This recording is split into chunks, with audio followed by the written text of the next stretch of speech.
Yesu ashimwe muraho neza twongeye kubeha ikaze kuri CCL TV kugira ngo dukomeze gufatanya kunguka mu ijambo ry'Imana. Reka dutangire dusenga. Umwami Imana guha umugisha wo ufasha akanya kandi unyotewe n'ijambo ry'Imana. Umwami Imana akwiyereke. Reka dusenge. Data mu izina rya Yesu nongeye kuguha icyubahiro, ndagushimira akanya keza uduhaye ko kuganira ku ijambo ryawe. Rifite imbaraga zo gukiza, rifite imbaraga zo guhindura umuntu, rifite imbaraga zo gukora icyo ritumye gukora. Turakwingize Mwuka Wera w'Imana kugira ngo ubane natwe, unyigishanye n'ubwoko bwawe kandi urusheho kurema inyota nyinshi mu mitima yacu kugira ngo dusobanukirwe, kugira ngo dukunde ibyo Data adushakaho. Twongeye kuvuga ngo icyubahiro cyose nikikugarukire, ngaho tuma iri jambo nkuko ijambo ryawe rivuga ngo uhereze ijambo ryawe rikadukiza indwara zacu, rikatubuza kwinjira mu mva zacu. Ndasenze kugira ngo uhereze ijambo ryawe rikize buri burwayi buri mu mitima, buri mu mubiri, buri mu marangamutima, buri muri buri gace kacu kose kaba karwaye.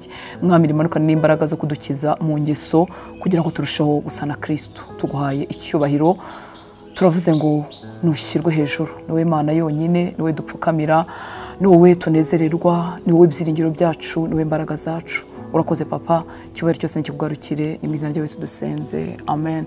Imana ibahe umugisha, Imana ibagire neza. Tugiye kuganira ku ijambo ry'Imana rifite umutwe w'icyongereza uvuga ngo integrity of God's word. Ngerageje gushyira mu Kinyarwanda, ubundi ijambo integrity bivuga nk'umunyangamugayo cyangwa ubwuzure. Ni ukuvuga ngo ijambo ry'Imana riruzuye, ririhagije, ntago rikeneye gushyirwamo umunyu, gushyirwamo isukari kugira ngo ribashe gukora. Kandi nanone ijambo ry'Imana rirahagije kugira ngo rikore buri kintu cyose Imana yagambiriye kubona mu buzima bwawe ukiri hano mu isi. Turagerageza kubivuga uko Umwuka w'Imana ari budushoboze. Dusomye mu butumwa bwiza bwanditswe na Mariko igice cya 4, ndasoma umurongo 26, nsimbuke nsome 30 kugeza kuri 32. Haravuga ngo arongera arababwira ati ubwami bw'Imana bugereranywa n'umuntu ubibye imbuto mu butaka. Ku murongo wa 30 kandi aravuga ati mbese ubwami bw'Imana twabugereranya n'iki cyangwa twabusobanuza mugani iki? 31 bwagereranywa n'akabuto ka sinapi, kuko iyo gatewe mu butaka nubwo ari gato hanyuma y'imbuto zose zo mu isi karakura kakaba igiti kinini kikaruta imboga zose, kikagaba amashami manini, maze inyoni zo mu kirere zikarika ibyari mu gicucu cyaryo. Ijambo rizima mu by'ukuri ni imbuto, kandi urabizi iyo ubibye imbuto ntabwo igoma ingana nk'imbuto. Ivamo igiti kinini bitewe n'ubwoko bw'iyo mbuto, izana impinduka. Ijambo ry'Imana rero muri ryo rifite ubushobozi bwo gukora icyo Imana ritumye gukora mu buzima bw'abantu. Nari ndimo kuvuga ngo ijambo ry'Imana rirahagije kugira ngo riguhindure umukristo Data ashaka, rirahagije kugira ngo riguhe ubudahangarwa n'imbaraga zo guhangana na Satani, rirahagije kugira ngo riguhe imbaraga zo gutsinda iby'isi n'ibyaha, rirahagije ryonyine kugira ngo riguherekeze muri urugendo rugana mu ijuru uzarinda ugerayo amahoro. Mu yandi magambo riruzuye, ririmo ibyangombwa byose. Data yarishyizemo ibyangombwa byose wari ukeneye muri urugendo kugeza urishoje. Ijambo ry'Imana nk'uko twavuze ngo ni imbuto kugira ngo izakure igere ku musaruro yaritegerejweho, biterwa naho imbuto yabibwe, biterwa nuko yafashwe nyuma yo kubibwa. Tugarutse mu buzima busanzwe, nteye akabuto k'igiti cyavoka, ejo abana bakagakandagira ntago kazakura, bakakica bakakarangiza ntago kazakura. Nditeye muri kaburimbo hagati, murabyumva ntago ryazakura. Kuvuga ngo aho riterwa, uburyo ryatewemo, uburyo iyo mbuto yarinzwe, byose bifite akamaro. Iyo turebye gatoya ku buzima bwa Yesu ubwe yashimangiye umumaro w'ijambo ry'Imana. Ni ukuvuga ngo yagaragaje agaciro rifite mu buzima bw'abana b'Imana tukiri hano ku isi. Iyo tuvuze ngo Yesu ubwe, ni ukuvuga ngo ijambo ry'Imana ryose ryahumetswe n'Imana nk'uko tuza kubibona, ndetse no mumaro rigira. Hari ibyavuzwe n'abakozi b'Imana batandukanye, ariko hari amagambo Yesu yagiye avuga akongera akayashimangira. Nifuza ko nawe wajya uyatindaho kandi ukayaha agaciro Yesu yahaye ayo magambo. Ni ukuvuga ngo umumaro waryo, icyo rikora mu muntu iyo ryatewe muri we, ibyo bintu byose Yesu yarabivuze. Iyo turebye mu butumwa bwiza bwanditswe na Matayo igice cya 13, turaza gusoma ahantu hareho kugira ngo tugende twiga. Ubutumwa bwiza bwanditswe na Matayo igice cya 13 19 kugeza ku murongo wa 23. Turi muri iki kiganiro ndetse n'ibindi biganiro bizakurikiraho bizakorwa n'abakozi b'Imana batandukanye, ndashaka gukangurira gukunda ijambo ry'Imana. Murabizi twese iyo tugize amahirwe tukajya mu ishuri, bakomeza badusubiramo ibintu byenda kumera nkaho ari kimwe. Kugira ngo mpinduke umunyamategeko, niyiga amategeko nkayasubiramo nkazasohoka ndi umunyamategeko meza. Biragatsindwa ugatsindwa n'Uwiteka ko waba uri umukristo wanga ijambo ry'Imana. Nuvuga ngo biguherekeza muri urugendo, ibyo ugomba kumenya, ibizaguhindura, ibizakugaburira, icyo gihe wabibura. Biba ari akaga ko umuntu yakunda ibindi bintu bikorerwa mu nzu y'Imana ariko akanga ijambo ry'Imana. Kugira ngo mbe umukristo muzima ushyitse, ngomba kugwiza urukundo rw'ijambo ry'Imana mu buzima bwanjye. Rero tugiye gusoma ibi byanditswe biri mu butumwa bwiza bwanditswe na Matayo igice cya 13 turahera kuri 19 tugeze kuri 23 turahagenda buke buke. Ku murongo wa 19 haravuga ngo uwumva wese ijambo ry'ubwami ntarimenye, yumvise ariko ntarimenye, umubi araza agasahura ikibibwe mu mutima we, uwo niwe usa n'izibibwe mu nzira. Uwumva ijambo ry'ubwami ntarimenye, umubi ariwe Satani araza agasahura ikibibwe mu mutima we, uwo niwe usa n'izibibwe mu nzira. Aka kajambo gatoya kavuga ngo ntarimenye karasobanura ngo ntarisobanukirwe cyangwa se ntarihe agaciro. Yaryumvise ritambuka, ashobora no kurisoma, ashobora no kurisubiramo, ariko ntiyarimenye. Kumenya ikintu ni iki? Ni ukumenya agaciro icyo kintu gifite.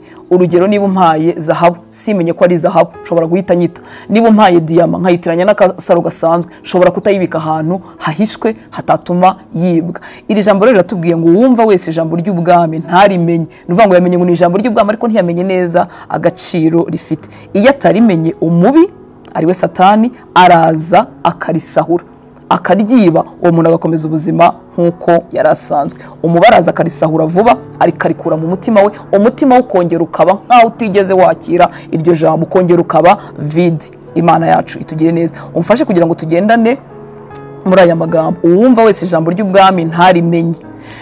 Kurimenya tubivuze neza, cyangwa se kutarimenya ni ukutarisobanukirwa, ni ukutariha agaciro rifite. Nari ntanze urugero rw'amabuye y'agaciro. Amabuye y'agaciro yahaye umwana mu biganza, yayakina nk'uko akina utubiye, nk'uko akina amabuye, kuko ntiyamenye. Ararifite, ararireba, arareba kurabagirana kw'iyo zahabu, ariko ntiyamenye agaciro rifite. Abana b'Imana benshi ntago bamenye agaciro kari muri iri jambo, bigatuma bapfa kurifata uko babonye. Iyo atarimenye rero, yaryumvise gusa, ryatambutse mu matwi, ashobora no kuri gusubiramo, ariko kuko atamenya agaciro rifite, umubi azaza ryibe, none yongera amere nk'uko yari ameze atari yumva ririya jambo. Uko niko bigendera benshi mu bana b'Imana. Bicara mu nsengero, bakaba mu biterane, ariko umubi kuko azagahita ryiba, nyuma y'igiterane agakomeza kubaho nk'uko yari asanzwe, nyuma y'amaterane agakomeza kubaho nk'aho yari asanzwe. Ntiyamenye ijambo, ntiyamenye agaciro karyo. Imana yacu itugirire neza, kuko Satani wabizi aharanira guhora yiba abatahaye agaciro cyangwa batamenye iryo jambo babwiwe. Ku murongo wa 20 haravuga ngo kandi usa, mwibuke ko ahangaha uze gusoma kino gice cyose Yesu arimo gusobanura umugani w'umubibyi. Ngiye nahise njya kubisobanura kugira ngo bidufashe. Ku murongo wa 20 ngo kandi usa n'izibibwe ku kara cyangwa se ku gasi, nuvuga ngo n'ubutaka butari bwiza bumeze nk'ibuye, ngo kandi usa n'izibibwe ku kara cyangwa ku gasi, uwo niwe wumva ijambo uwo mwanya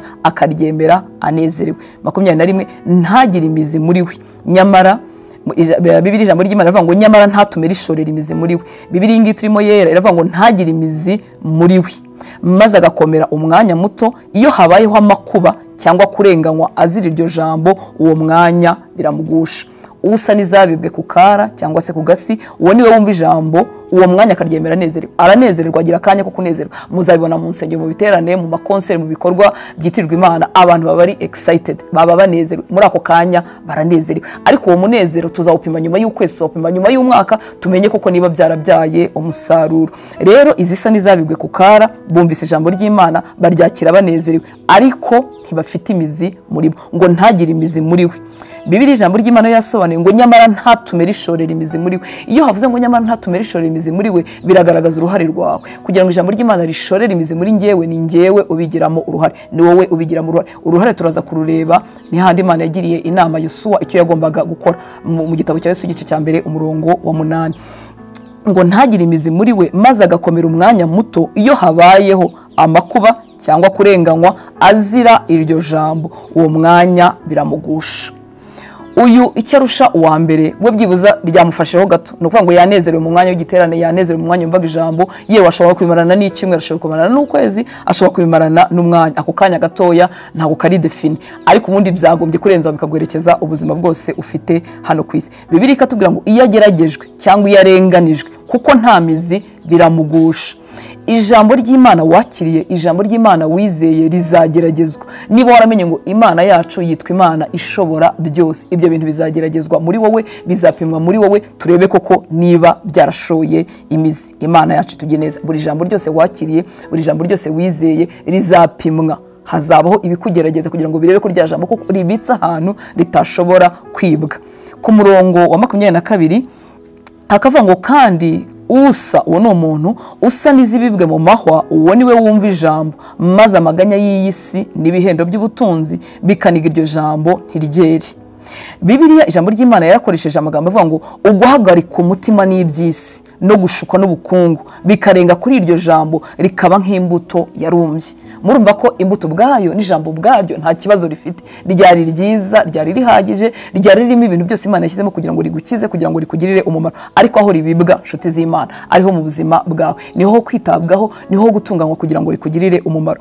Haravuze ngo usa n'izibibwe mu mahwa, uwo niwe wumva ijambo maze amaganya y'iyi si n'ibihendo by'ubutunzi bikaniga iryo jambo ryera.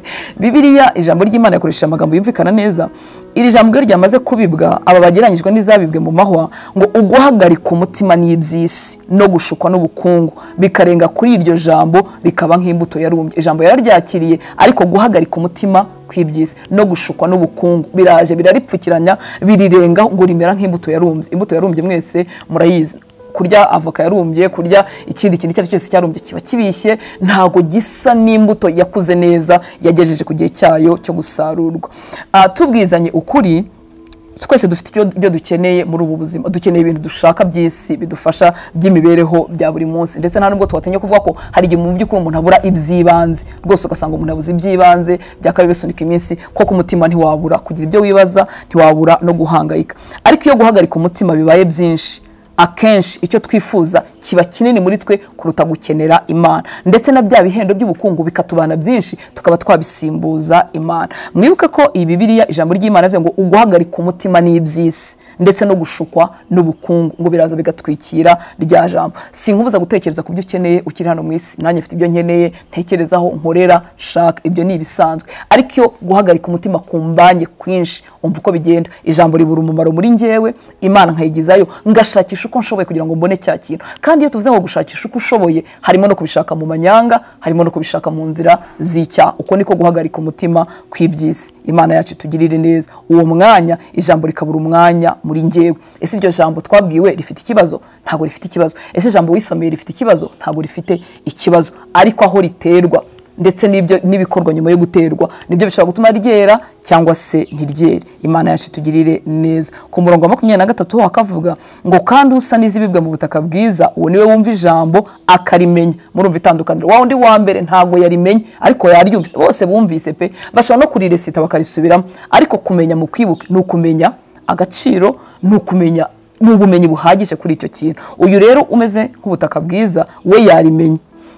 Uwo wumva ijambo akarimenya, mwene magambo ararisobanukiwe. Ibi birenze kurifata mu mutwe, birimo kuryizera, birimo kwizera uwarivuze, birimo kutarikura muri context cyane, birimo kurishyira mu bikorwa, birimo kuribamo atari kurivuga gusa. Ibi nibyo nakwita kurimenya. No vuga ngo kurimenya birimo kurisobanukirwa. Ni ya zahabu yanjye namenye ko ari y'agaciro, ndayibika hana abana batayita, ndayibika hana abajura batapfa kuyigeraho, ndayikomaho akajisho buri gitondo n'umugoroba kugira ngo ndebe ko igihari, kuko izantunga, kuko izambeshaho, kuko nibwo butunzi mfite. Uko niko kumenya ijambo ry'Imana.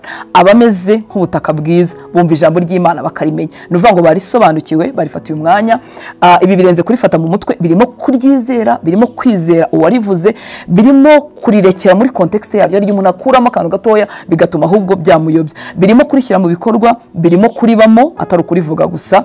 Uyu muntu rero wamenye muri ubu buryo ukuntu bimugendekera, ngo ahita yera imbuto. Umwe yera 100, undi yera 30, undi 60. Ni ukuvuga ngo ubuzima bwe burahinduka. Umuntu wakira ijambo akarimenya, ubuzima bwe burahinduka. Igiti ntago cyakwera imbuto ngo gitambuke inaperisi ngo giceho utakibonye. Imana yacu itugirire neza. Satani rero ibi bintu arabizi, ahora arekereje uko wakira ijambo ry'Imana, uko waryisomeye, uko waryumvise mu nsengero mu biterane bitandukanye, aba yiteguye kuba yaryiba. Impamvu nkubwira ngo ibi bintu Yesu yarabishimangiye, muribuka igihe Satani na Yesu bari mu kiganiro cyagiye Yesu ari mu minsi yo gusenga mbere ko atangira umurimo we mu butayu. Satani yaramusanze agira ibyo amugerageresha. Yesu amusubiza aya magambo biri muri Matayo 4:4, biri no muri Luka 4:4. Ndifuza ko aya magambo wayumva. Ngo Yesu aramusubiza ati handitswe ngo umuntu ntatungwa n'umutima gusa ahubwo atungwa n'amagambo yose ava mu kanwa k'Imana.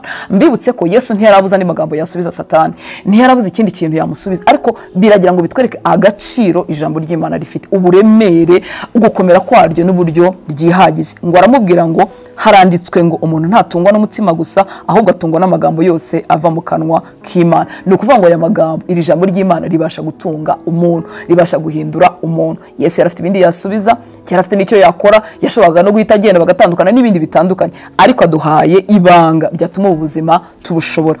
Aravuze ngo umuntu ntatungwa n'umutima gusa. Muribuka ko Satani yema kumubwira nahindura aya mabuye umutsima. Uko nguko niko kundi Satani azagusanga akakwifuza ko uri umukristo warakijijwe, ariko akakwifuza ko washaka solution, washaka ibisubizo bitandukanye n'ikijambo ry'Imana rivuga, akakwereka izindi nzira zishobora gukorohera kugira ngo uzigereho. Umuntu ntatungwa n'umutima gusa, atungwa n'ijambo ryose riva mu kanwa k'Imana.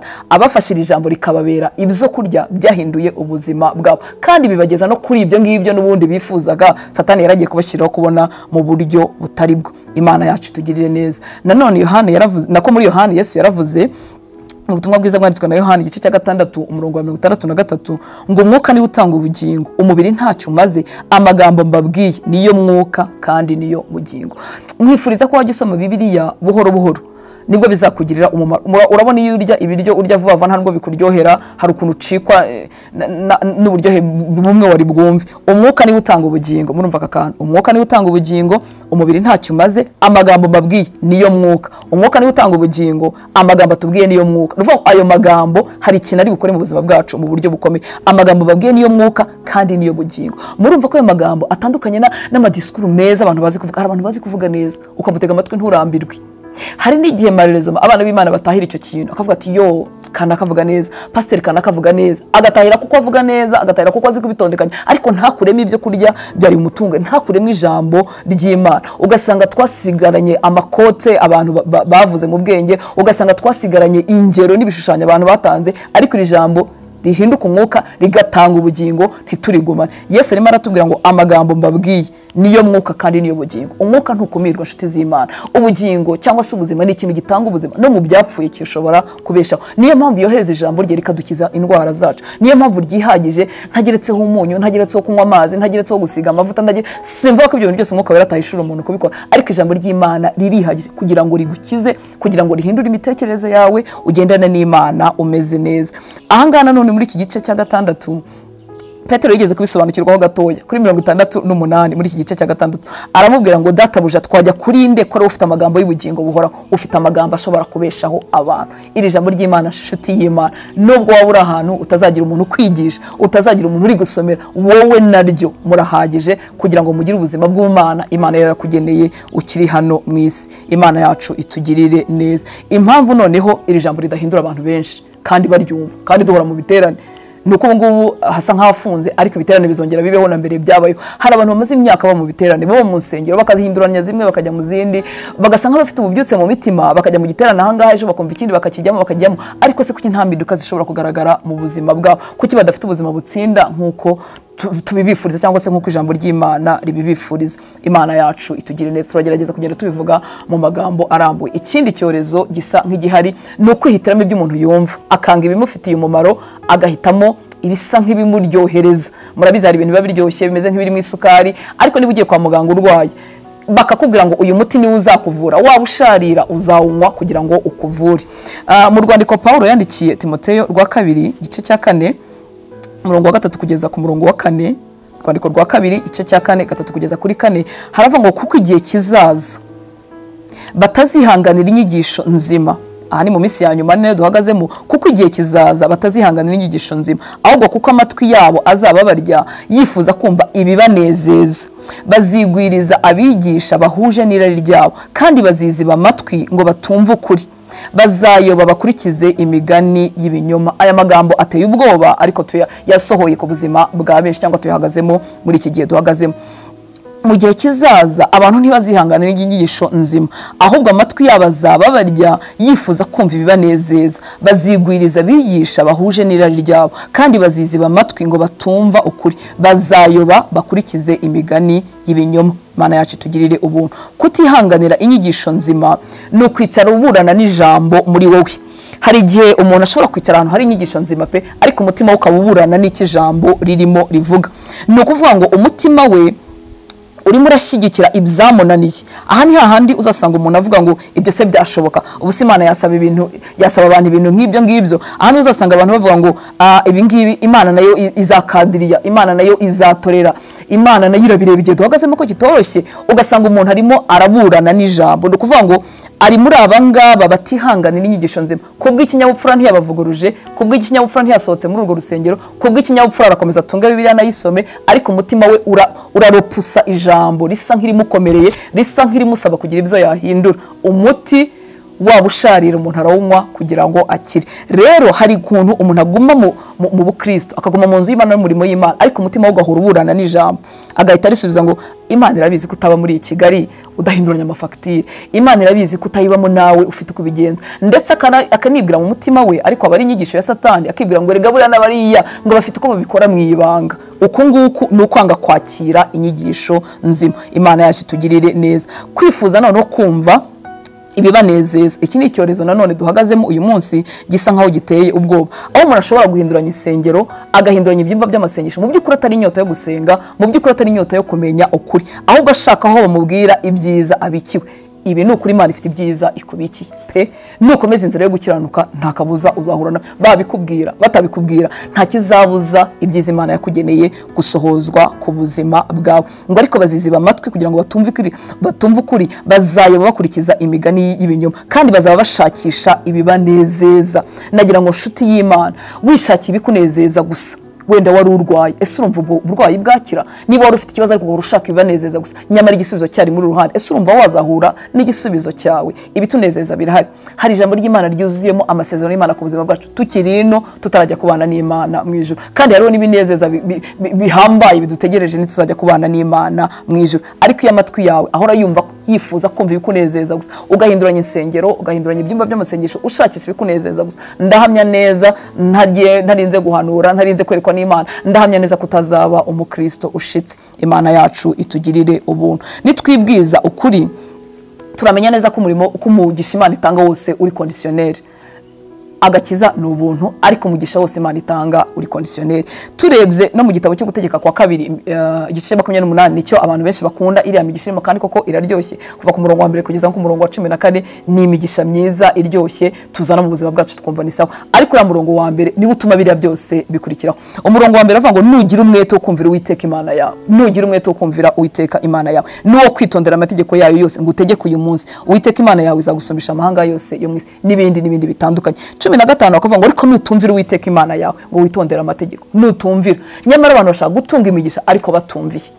Ikindi nta nubwo wakumvira ibintu utatinzemo ngo umenye se bisaba iki, ese bigenda bite, wabyumvira gute kandi utarabifasheho umwanya. Imana yacu itugirire neza. Usoke muri aba bantu bakunda kumva ibibanezeza gusa, ijambo ry'Imana ryuzuye rigwirire muri wowe. Nugera ku binejeje Imana ishimwe, nugera ku byiza Imana irimo kubwira Imana ishimwe, niba ariko Imana irimo kugukosora no kugucyaha Imana ishimwe. Imana yacu itugirire neza. Reka dukomeze kuganira kuri ijambo. Ndifuza ko ijambo ry'Imana ryasohoza icyo rigomba gusohoza mu buzima bwawe hatabuzemo na kamwe. Iri jambo ririmo ubutunzi bwagutunga udakeneye no kubwirizwa mu by'ukuri ni ugutyazanya, ni ukwibukiranya, ni ukugira ngo haraho ibyo wibagiwe undi muntu abikwibutse, ariko we n'ijambo ry'Imana murahagije kugira ngo muhinduke cyangwa se uhinduke icyo Imana irakugeneye. Reka nsome uyu murongo gatoya uri mu rwandiko rwa kabiri rw'Abatesaloniki igice cyawo cya kabiri umurongo wa 9 n'uwa 10.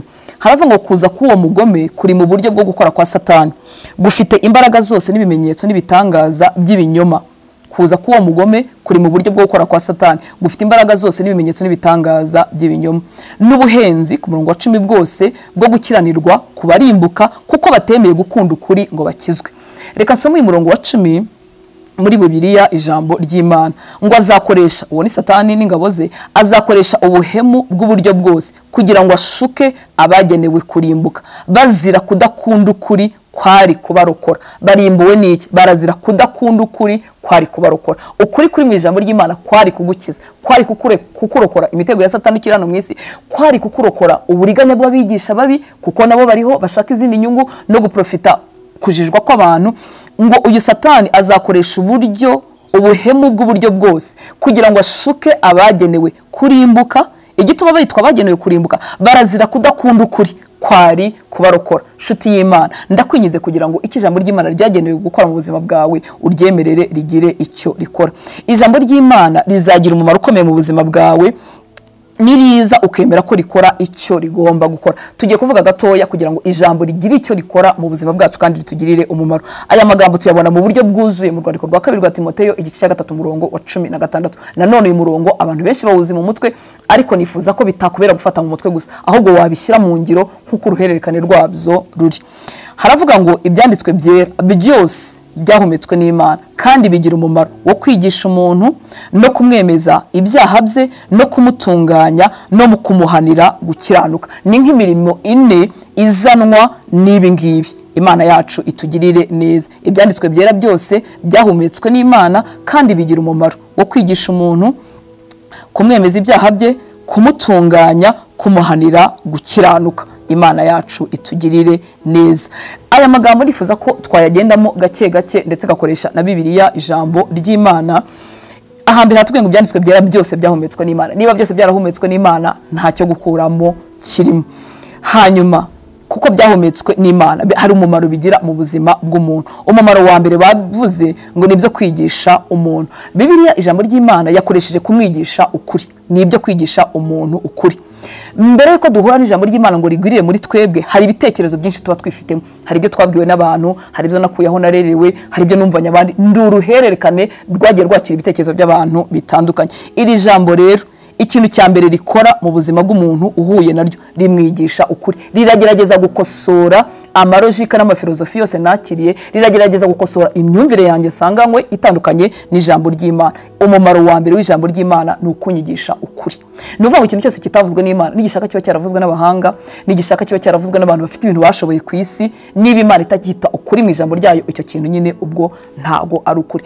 Tukiri kuri aka kagingo konyine, biratangaje uburyo abana b'Imana bemera ibintu byavuzwe n'abantu kuruta uko bemera ibyavuzwe n'Imana.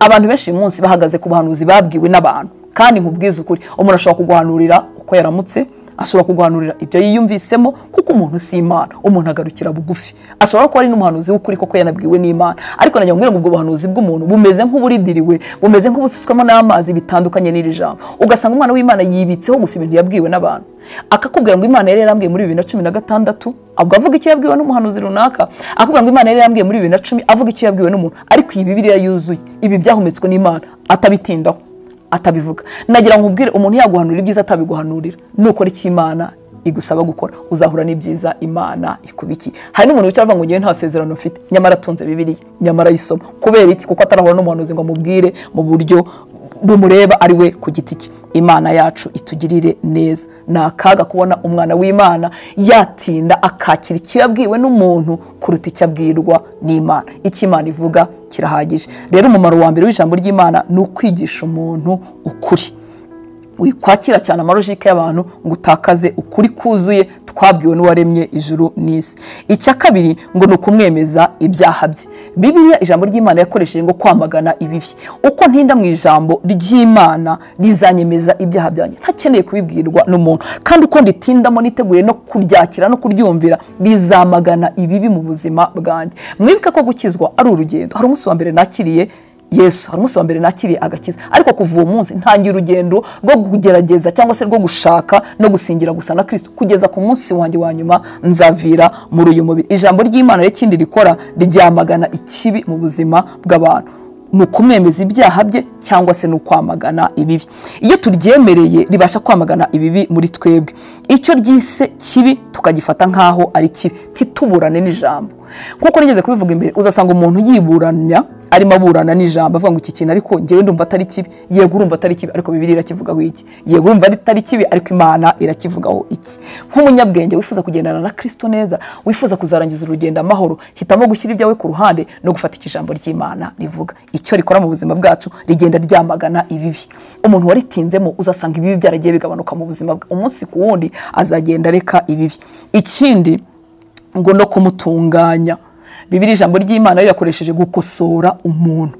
Nta kintu gikosora neza nk'ijambo ry'Imana. Ijambo ry'Imana rirankosora, rigakosora ikinyabupfura gikeya mfite, rigakosora ingeso zanjye, rigakosora kuba nari umugore mubi, rigakosora kuba nari umunyeshuri mubi cyangwa umukozi mubi cyangwa umukoresha mubi. Ijambo ry'Imana rirakosora, ni ukuvuga ngo riramutunganya. Bibiliya ijambo ry'Imana rikoresha ngo gukosora umuntu. Nta kintu gikosora neza nk'ijambo ry'Imana. Ikintu kintunganya ntabwo ngikoresha rimwe na rimwe. Urumva ko riratunganya. Murabizi yari ikintu gitunganya ikintu kugeza igihe gitunganiye. Turimo turagana mu rugero rw'igihagararo cya Kristo. Ese wari wagerayo? Ese nawe nagerayo? Kuki utereka ijambo ry'Imana hasi ukarekeraho kurikoresha? Ikintu cyose gitunganya gikoresha umwanya munini kugeza icyo ryageneye gutunganya kimaze gutunganywa rwose. Ni uguhozaho nkagenda ntungana umunsi ku wundi, nkagenda nkosoreka. Ese umunsi wakijijwe n'uyu munsi aho uhagaze, ese warakosoretse? Ese hari ibintu bikomeje gukosoreka mu buzima bwawe? Ese iyo uteze amatwi ijambo ry'Imana ni iki uba ushaka gukuramo? Nasanze burya abantu bumva bimeze nk'uko bari, ntabwo bumva nk'uko yavuze, bumva bitewe n'ibibarimo. Ese iyo uteze amatwi ijambo ry'Imana uba ushaka ikintu kiri bugukosore. Njyewe iyo nteze amatwi ijambo ry'Imana mba shaka ikintu gishyashya ndi bubashe gushyira mu bikorwa. Uko ni ukuri. Ndetse njye ngira agahinda iyo maze umwanya nteze amatwi nk'ijambo ry'Imana nkumva nta kintu nkuyemo ngiye gukosora, ngiye no gushyira mu bikorwa. Ukwiriye gukunda gukosoreka. Waba uteze amatwi ijambo ry'Imana uvuga ngo ni igiki ngiye gukuramo kiri bunkosore mu misengere yanjye, kiri bunkosore mu buryo natunganiraga Imana, kiri bunkosore mu buryo nakoreraga Imana, kiri bunyongere ishyaka ryo gukorera Imana. Tukwiye gushaka mu ijambo ry'Imana ikintu cyadukosora. Icyakane cyavuze ngo no kumuhanira gukiranuka, cyangwa se Bibiliya ijambo ry'Imana rivuga ngo kumumenyereza gutunganira Imana. Kumumenyereza gutunganira Imana bitari ibya rimwe na rimwe inshuti z'Imana. Iri jambo ry'Imana iyo turihaye umwanya ritumenyereza gutunganira Imana. Ukaba umuntu utunganira Imana kuva mu kwezi kwa mbere kugeza mu kwa 12, utunganira Imana unejeje amaso ya data, yakwerekezaho amaso akanezerwa. Rimenyereza gutunganira Imana bikageraho bimbera ubuzima atari ibintu bya rimwe na rimwe. Kumenyereza ni igikorwa gitinze. Iyo ndimo nimenyereza umwuga ndahatinda. Iyo urimo wimenyereza witoza igikorwa runaka utinda muri icyo kintu kugeza igihe ukimenye neza. Mu murimo ijambo ry'Imana rikora muri twebwe harimo kutumenyereza gutunganira Imana. Impamvu abantu benshi barimo batsindwa no gutunganira Imana nuko batareka ijambo ngo rikora umurimo rigomba gukora mu buzima bwabo. Bakira ibintu bibabwira ngo pokeya, akira igitangaza cy'Imana, akira uragiye mu rugendo muri Amerika, akira. Ibyo bintu n'ubundi byabo. Imana niba yaragambiriye gukora ibyo ngibyo, niba ariho yagambiriye kuguhera umugisha, niba nta kintu kizabibuza. Ariko nawe ndagira ngo nkubwire, uramutse wumvise ibyo bintu rimwe wenda mu kwezi cyangwa rimwe mu mwaka nta kintu byaba bitwaye. Ariko niba ubyumva kuva ku ntangiriro z'umwaka ugasoza umwaka wumva ibyo ngibyo gusa, niki kizagutunganya? Niki kizagutoza gutunganira Imana? Imana yacu itugirire neza. Ibi bintu birababaje kuko ijambo ry'Imana ridahabwa umwanya rikwiriye guhabwa, kuko rifite imbaraga zo gutunganya umuntu, rimutunganyiriza gusa n'Imana. Rifite imbaraga zo gukosora, rifite imbaraga zo kwigezayo ikibi. Rikwiriye guhabwa rero umwanya rikwiriye, kuko rifite muri ryo umuti wo gukiza abantu bagahinduka nk'uko Imana ishaka. Imana yacu itugirire neza. Dushobora none kwibaza iki kibazo ngo se niba afite umwigisha mubi, ibyo nabyo n'uburenganzira bwawe kubikubaza. Ariko reka nkubaze, uramusura umunyeshuri kandi witaye ku masomo yawe, ushaka kwiga neza, hanyuma ukagira umwarimu mubi, ubikoraho iki? Iyo mwarimu amaze kuguha matière yayisobanura neza, yayisobanura nabi, uragenda ugakora research zawe, uragenda ugakora amarecherche yawe kuri internet ugashaka ibintu byunganira kugira ngo ugire ubumenyi buhagije. Ejo nujya mu kazi, nujya ku isoko ry'umurimo uzabikore neza. Uko niko umuntu uri serious, umunyeshuri uri serious akora ibintu bye. Ushobora kumbwira ngo wenda nigishijwe nabi, bampaye bikeya, ariko uri murabikoraho iki? Niba urugendo rw'agakiza urufashe mu buryo buri serious, uri murabikoraho iki? Ubuntu bw'Imana duhagazemo uyu munsi buratangaje. Bibiliya kandi uranayifitiye ku giti cyawe, ongera winjiremo. Mera nk'aba bakristo bibere ngo bo bari beza, kuko basigara bashakisha mu byanditswe ngo barebe ko ibyo babwiwe ari iby'ukuri. Iki gitabo kirakiza. Iri ni ijambo ryavuzwe n'Imana. Iri ni ijambo rishobora kuzana impinduka ku buzima bwawe. Muzarebe uburyo iyo hari umuntu ukomeye, ufite n'ubushobozi kandi umwizerwa ku bw'ikintu, urakigumana icyo kintu kandi ubuzi neza ko azagikora. Nubwo yamara umwaka atagikoze, kubera ukuntu umwizeye n'uburyo uzi ko abishoboye, ubuzi ko nyuma y'umwaka azagikora. Kandi ijambo yakubwiye ntushobora kuryibagirwa. Tekereza amagambo twabwiwe n'umuremyi w'ijuru n'isi. Tekereza amagambo Kristo ubwo yivuye ngo umuntu ntatungwa n'umutima gusa, atungwa n'ijambo ryose riva mu kanwa k'Imana. Iryo jambo urihaye agaciro kangana iki? Uritinzemo bingana iki? Ko rifite imbaraga zo guhindura ubuzima bwawe. Imana yacu itugirire neza. Kugira ngo rero iri jambo rishorere imizi muri wowe, ugomba kubigiramo uruhare. nutabigiramo uruhare ntabwo rizigera rishorera imizi muri wowe. Imana yagiriye inama Yosuwa, ndimo ngana ku musozo, mu gitabo cya Yosuwa igice cya mbere umurongo wa 8 haravuga ngo ibiri muri iki gitabo cy'amategeko ntukarorere kubihamisha akanwa kawe, ahubwo ujye ubitekereza ku manywa na ninjoro kugira ngo ubone uko ukurikiza ibyanditswemo byose, niho uzahirwa mu nzira zawe ukabashishwa byose. Nidusubira muri aya magambo turabona uruhare rwa Yosuwa rufite nk'ingingo eshatu, ni point eshatu uruhare rwa Yosuwa. Hanyuma iby'Imana ikora niko kagingo kanyuma. Reka dusubiremo ibiri muri iki gitabo cy'amategeko ntukarorere kubihamisha akanwa kawe. Guhamya murabizi n'akanwa kawe. Imana yari imuhaye umurimo ukomeye wo kwambutsa ubwoko Mose yasize bajya mu gihugu cy'Ikanani. Mpora nibaza nkavuga ngo Imana yari mumuhe izindi strategy, cyane cyane ko Yosuwa yari umurwanyi, yari mubwire n'ukundi kuntu yabigenza, ariko Imana irareba isanga ibintu bizafasha uyu mugabo w'Imana watangiye umurimo asa n'uwisuzuguye, watangiye umurimo agiye kuyobora ubwoko butoroshye kuyobora. Imana imuha iribanga, ndagira ngo urizane mu buzima bwawe. Imana iravuga ngo ntukarorere kubihamisha akanwa kawe. Yari amategeko yasigiwe. Imana yamwe ngo ntakarorere kubihamisha akanwa ke. Harimo abana b'Imana batajya bavuga na rimwe ijambo ry'Imana mu kanwa kawo, batajya bavuga imvugo y'Imana. Bafite imvugo, naba Kristo beza, bari mu nzu z'Imana, bari mu mirimo y'Imana, ariko imvugo yabo irasanzwe nkuko yari isanzwe batarahura na Kristo, irasanzwe nkuko yari isanzwe batarahura n'ijambo ry'Imana. Nta munsi na rimwe akanwa kabo gahamya ibi byanditswe. Ngo ntukarorere kubihamisha akanwa kawe.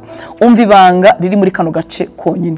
Hari igihe nshobora kuba mpagaze muri situation itandukanye n'ikijambo ry'Imana rimbwira, ariko akanwa kanjye kazahamye iby'Imana ivuga.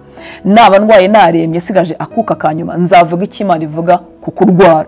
Naba nkennye ubukene bungeza ahantu, nzavuga iki Imana ivuga ku bukene. Naba nasohowe mu nzu natawe hanze, nzavuga iki Imana ivuga kuri icyo kintu. Aho ngaho Imana iravuga ngo ibesha mu mazi abatagira shinge na rugero. Guhamya n'akanwa ntibivuga ngo n'iby'amaso yanjye arimo areba, ntibivuga ngo n'iby'umutwe wanjye urimo utekereza, ariko ndahamya kuko nzi ko harimo ibanga ry'ubutsinzi. Ntukarorere kubihamisha akanwa kawe. Iyo havuze ngo ntukarorere, si ibintu bya rimwe na rimwe, ni ibintu bya buri mwanya, ni ibintu by'iteka, ni ibintu byaduhindukiye ubuzima. Iyindi ngingo ya kabiri, Imana iravuga ngo ahubwo ujye ubitekerezaho ku manywa na ninjoro. Hari abera benshi badatekereza ku ijambo ry'Imana. Ikintu udatekerezaho ntabwo kizahindura imitekerereze yawe. Ikintu gihindura imitekerereze yawe ni ikintu utekerezaho ku manywa na ninjoro. Wibwira iki? Hari abantu batekereza ku maganya yabo ku manywa na ninjoro. Hari abantu batekereza kubibagoye ku manywa na ninjoro. Arara bitekereza akabyirirwamo, ntatekereza ku ijambo ry'Imana. Igihe ijambo ry'Imana rizasohoza icyo rigomba gukora mu buzima bwawe, nuko uzaba urifataho umwanya ukarimeditaho ku manywa na ninjoro. Ntabwo ari ijambo ryo kumeditaho mu kaka devotion ka mu gitondo k'iminota 30, ka saa sita se, ka nimugoroba, ugabona abo nabagerageza. Nditekerezaho ku manywa na ninjoro. Nuvuga ngo mu muhanda iyo ngenda mpuye n'ibibazo, mpuye n'iki, ijambo ry'Imana rihita ribanguka risubiza icyo kibazo. Ibyo bintu umuntu arabyimenyereza kandi akabibasha, kugeza igihe imitekerereze ye izaba itagitandukanye n'Imana itekereza, kugeza igihe ibikorwa bye bizayoborwa n'Imana itekereza kuri icyo kintu, kugeza igihe azajya gufata decision ya buri kintu ijambo ry'Imana rivuga kuri icyo kintu rigahita ribanguka mu mutima we. Imana yacu tugire neza. Icyampa ntibiguhindukira amagambo bikaguhindukira ubuzima. Ingingo ya gatatu, Imana iramubwira ngo kugira ngo ubone uko ukurikiza ibyanditswemo byose. Niyo mpamvu abantu bananiwe gukurikiza ibyanditswemo byose, kuko kugira ngo Yosuwa agere kuri ingingo ya gatatu yo gukurikiza, hari ibyo yasabwe kubihamya n'akanwa ke, yasabye kubitekereza ku manywa na ninjoro kugira ngo abashe gukurikiza ibyanditswemo byose. None se wabasha kubikurikiza utajya unabitekerezaho, utanabizi, utarigeze ufata n'umwanya wo kubisoma? Iyo umwigisha amaze isaha uhita wumva bikurambiye, iyo ijambo ry'Imana ritarimo rishyiramo brag uhita wumva bikurambiye, iyo hatarimo rero iyo zishyushye ijana n'izindi zirengaho ugahita wumva bikurambiye. Nta nari muzabasha gukurikiza ibyanditswemo utafashe umwanya wo kuritekerezaho no kurikunda no kuryuzuza mu buzima bwawe. Imana yacu ibidushoboze, nshuti y'Imana, ndagira ngo ukurikira iki kiganiro cyangwa wumva ijambo ry'Imana mu buryo butandukanye, uhita ufata icyemezo cyo kuzana impinduka mu buzima bwawe kugira ngo rishorere imizi muri wowe. Ni wowe ubifata ubigiramo uruhare. Ushobora kumva inyigisho nziza z'abantu bafite umwuka w'Imana bikagusiga umeze nk'uko usanzwe, nutemera ko ishorera imizi muri wowe, ngo kugira ngo ubone uko ukurikiza ibyanditswemo byose. Uruhare rw'Imana ruri ku murongo wa 4, nako ruri ku gice cya 4 gusa, aho amubwira ngo niho uzahirwa mu nzira zawe ukabashishwa byose. Nuvuga ngo Imana izaguha guhirwa, uzabashishwa byose. tujya dusimbuka rero muri uru rugendo tugahita twifuza kujya kuri kariya gace ka kane ibi ngibi byo hejuru tutigeze tubikora. Twese turifuza kubashishwa byose, turifuza guhirwa. Nabo bavandimwe bahinduranye ibyumba by'amasengesho bagira ngo bumve icyo babwirwa n'Imana. Nshuti y'Imana si ikindi bashaka guhirwa, bashaka umugisha w'Imana, bashaka kugirirwa neza n'Imana. Ariko mbabwiza ukuri, iki gice cy'Imana ntikizasozwa mu buzima bwanjye ntabanjije biriya. Ntukarorere kubihamisha akanwa kawe, uzajya ubitekerezaho ku manywa na nijoro kugira ngo ubashe kubishyira mu bikorwa biguhindukira ubuzima, nibwo uzahirwa mu nzira zawe zose. Imana yacu itugirire neza. Ndagusaba ibintu byoroheje, kubihamya iteka, kubitekerezaho iteka, gushobora gukurikiza ibyanditsemo kugira ngo none ubashe guhirwa. Imana nizana guhirwa mu buzima bwacu, ariko biriya byo hejuru ni ugomba kubishyira mu bikorwa. Ijambo ry'Imana riruzuye, ijambo ry'Imana rirahagije, ryemerera rishore imizi mu buzima bwawe. Hari ikibazo kenshi twibaza, ese kuki mpora ndi umukristo w'umunyantege nkeya? Ese kuki nsenga sinsubizwe? Ese kuki uyu munsi ndeka icyaha ejo nkongera nkakigwamo? Reka nkubwire, emerera ijambo ry'Imana rishore imizi muri wowe, uzahinduka umukristo umunyembaraga, uzasa kuko Imana yifuzaga ko usa. Mwibuke ko mu byo rikora harimo kwamagana ikibi, harimo gukura ikibi mu buzima bwacu, harimo kudutunganiriza gusa n'Imana. Imana iguha umugisha. Nongera ngo iri jambo ririhagije, nta kintu kitekeneye kuryongeraho no gutaribwirwa n'umuntu. Wowe na Bibiliya wisomera ku giti cyawe rirahagije kugira ngo ubuzima bwawe buhinduke. Imana iguha umugisha, Imana ikugire neza. Reka dusenge, ariko icyo dusengera ni iki ngiki. Ndagusabira kugira ngo ugire inyota, wongere ukunda ijambo ry'Imana. Umunyeshuri udakunda amatsiyeri yiga aratsindwa. Ibyo niko bimeze. Dufite ijambo ry'Imana ritubereye umuti, ritubereye impamba muri ubu buzima, tukazaba abakristo basoza urugendo amahoro, tutari abanyantege nkeya, tutari abantu bagwa babyuka, ahubwo duhagaze tumeze nk'uko Imana ishaka. Reka dusenge. Data, mu izina rya Yesu, nongeye kuguha icyubahiro, nongeye kugushyira hejuru.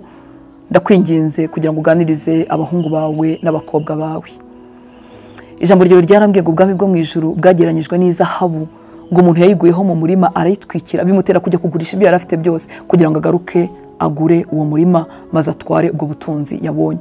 Ndasenze kugira ngo uyu munsi umanukira abahungu bawe, iri jambo ribahindukire nk'izahabu, ribahindukire nk'ubutunzi bukomeye, kugira ngo babashe kuriha agaciro rifite, kugira ngo babashe kurigundira no kurikomeramo, kugira ngo babashe kuritindaho, babashe kuritekerezaho ku manywa na nijoro, babashe kurihozamo amaso no kutarikuramo amaso, kugira ngo bibahe imbaraga zo gukora icyo iryo jambo rivuga, maze bahabwe amahirwe abageneye bakiri aha ngaha kugeza ku munsi uzaza kubana nawe.